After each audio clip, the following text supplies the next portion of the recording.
सुप्रभात बच्चों। आज हम भाषा माधुरी का पाठ 12 पढ़ेंगे, जो एक कविता है अगर ननभ में बादल होते। यह कविता कवि श्री सोहनलाल द्विवेदी जी द्वारा लिखित कविता है। इस कविता में बच्चों बादलों के महत्व को दर्शाया गया है। आप खुद सोचकर देखिए कि अगर बादल ना होते तो क्या होता।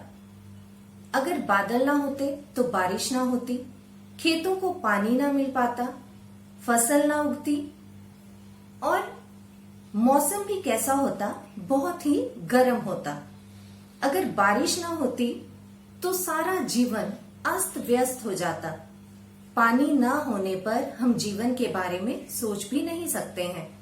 अगर बादल ना होते तो पानी ना बरसता, खेतों को पानी ना मिल पाता, फसलें ना उगती, पशु पक्षी इंसान जितने भी प्राणी हैं पानी के बिना तड़प तड़प कर मर जाते।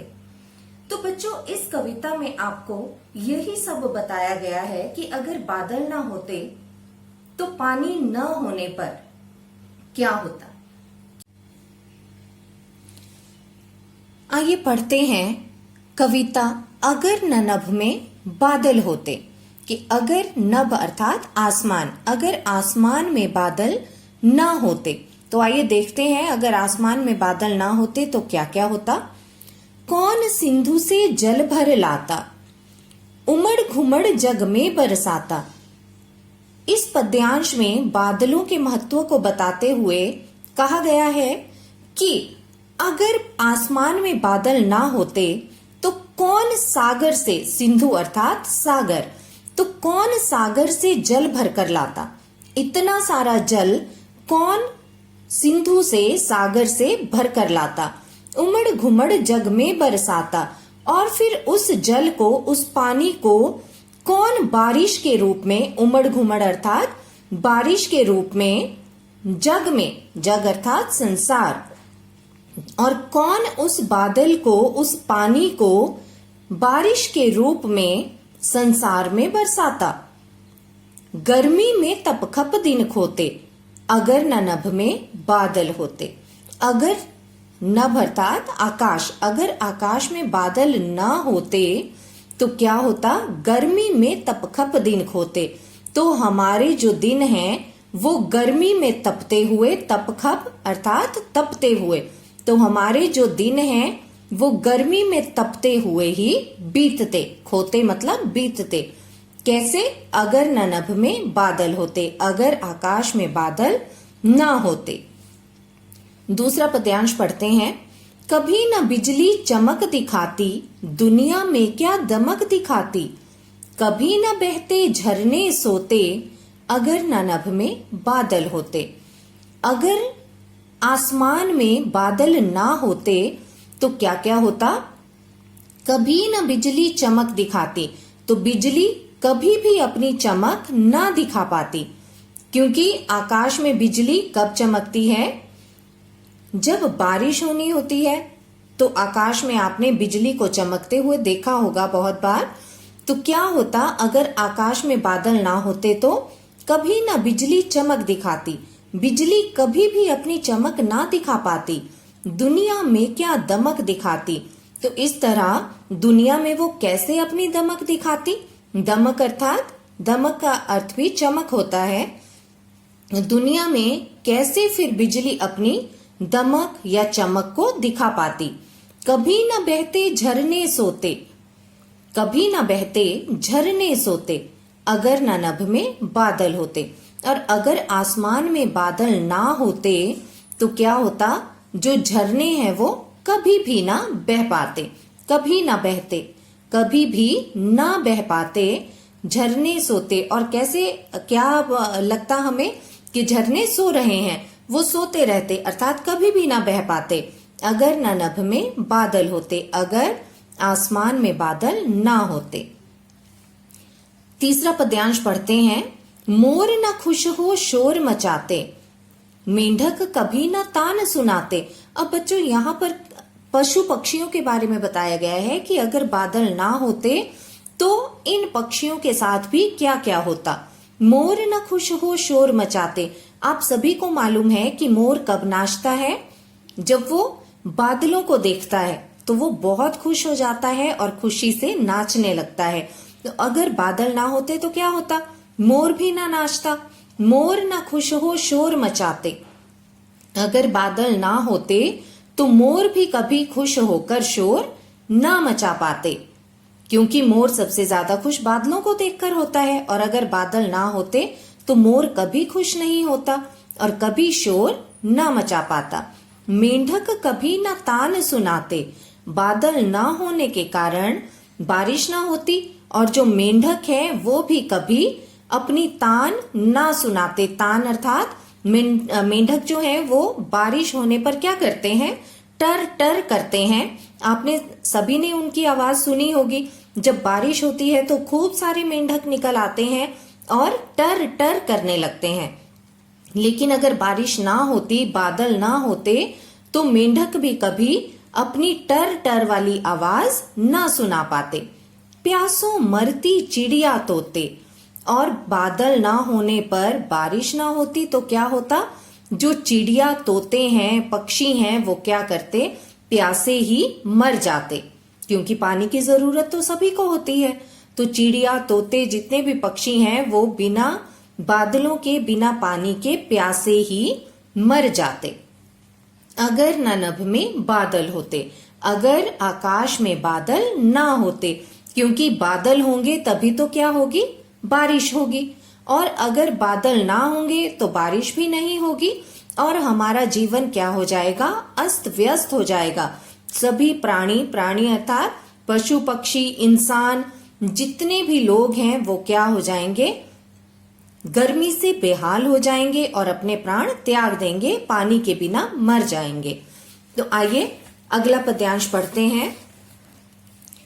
सूखी होती नदियां लहरें, सूखी होती नदियां नहरें, होती कहीं न सुंदर लहरें, कहाँ नहाते खाते गोते, अगर न नभ में बादल होते। अगर नभ में, नभ अर्थात आकाश, अगर आकाश में बादल ना होते तो क्या होता? सूखी होती नदियां नहरें, नदियां जो हैं वो भी सूखी होती, उनमें भी पानी ना होता, और जो नहरें हैं वो भी सूखी ही रहती, क्योंकि नदियों में भी पानी कहां से आता है? जब बादल उमड़ घुमड़ कर बारिश के रूप में धरती पर गिरते हैं। सूखी होती नदियां नहरें, बादल ना होने पर बारिश ना होती और सारी नदियां नहरें सूख जाती। होती कहीं ना सुंदर लहरें, और कहीं भी आपको पानी की सुंदर लहरें ना दिखाई पड़ती। कहाँ नहाते खाते गोते? आपने देखा होगा कि जब बारिश होती है तो बच्चे बड़े सभी क्या करते हैं? खुशी के मारे उस बारिश के पानी में, नदियों में डुबकियां लगाते हैं। तो यहाँ कवि कहते हैं कि अगर बादल ना होते, बारिश ना होती, तो कहाँ नहाते खाते गोते? तो बच्चे बड़े सब कहाँ नहाते और कैसे? नदी में गोते अर्थात डुबकियां लगाते। कैसे वो खुश होकर डुबकियां लगा पाते? अगर न नभ में बादल होते, अगर आसमान में बादल ना होते तो ये सब कुछ कैसे होता? अर्थात ये सब कुछ नहीं हो पाता, क्योंकि बादल ना होने पर बारिश ना होती और बारिश ना होती तो सब कुछ सूखा रह जाता। अगला पद्यांश देखते हैं। कौन लगाता फिर फुलवारी। अब बच्चों, आप सभी को मालूम है कि जब भी हमें कोई पेड़ पौधे लगाने होते हैं तो उनके लिए सबसे ज्यादा जरूरी क्या होता है? पानी, क्योंकि पानी के बिना हमारी फसलें नहीं पक पाती हैं, फसलें बड़ी ही नहीं हो पाती हैं, सूख जाती हैं, ना फूल पौधे लग पाते हैं। तो यहाँ पर कवि कहते हैं, कौन लगाता फिर फुलवारी, कैसे होती खेती बारी, कहाँ किसान बीज को बोते, अगर न नभ में बादल होते। कि अगर आकाश में, नभ अर्थात आकाश, अगर आकाश में बादल ना होते तो क्या क्या होता? कौन लगाता फिर फुलवारी।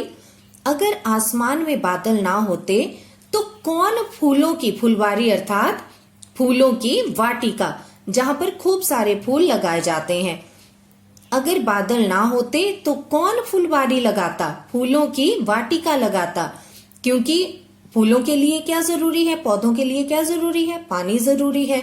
तो अगर पानी ना होता, बादल ना होते तो फुलवारी भी ना लग पाती। फुलवारी को कौन लगाता, कैसे होती खेती बाड़ी, और पानी के बिना खेती बाड़ी अर्थात खेती बाड़ी, जब किसान फसलें उगाता है, अपने खेतों में काम करता है और खूब सारी फसलें उगती हैं, तो इसी को क्या कहा गया है, खेती बाड़ी। बादल ना होने पर खेती बाड़ी भी कैसे होती, ना हो पाती ना। कहाँ किसान बीज को बोते, और जो किसान हैं, जो फसलें उगाते हैं, वो बीज को कहाँ बोते।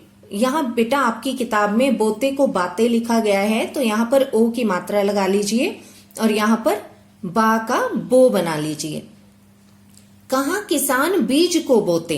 अब अगर बारिश ना होती तो सोचिए किसान कहाँ बीज को बोते, क्योंकि वो बीज को ना बो पाते और फसलें भी ना उग पाती। तो बीज बोने के लिए भी क्या जरूरी है, पानी का होना बहुत जरूरी है, तभी तो हमारी फसलें उगेंगी, तभी वो बड़ी होंगी। कहाँ किसान बीज को बोते अगर न नभ में बादल होते, और अगर नभ में बादल ना होते तो किसान कहाँ अपने बीजों को बोते, वो नहीं कर सकते हैं ये काम बिना पानी के। तो अगर बादल ना होंगे तो ये सब कुछ नहीं हो पाएगा, ना फुलवारी लग पाएगी, फूलों की वाटिका नहीं लग पाएगी, खेती बाड़ी नहीं हो पाएगी, और जो किसान है वो अपने बीजों को नहीं बो पाएंगे। कब नहीं कर पाएंगे ये सब कुछ, जब नभ में बादल ना होंगे। अगर नभ में बादल नहीं होंगे तो ये कोई भी काम नहीं हो पाएंगे। अगला पद्यांश देखते हैं। नहीं घटाएं फिर खहराती, नहीं छटाएं फिर छहराती, सब आंसू से गाल भिगोते अगर न नभ में बादल होते। इस पद्यांश में कवि कहते हैं कि अगर नभ में, आकाश में बादल ना होते तो घटाएं कभी भी गहरा नहीं पाती।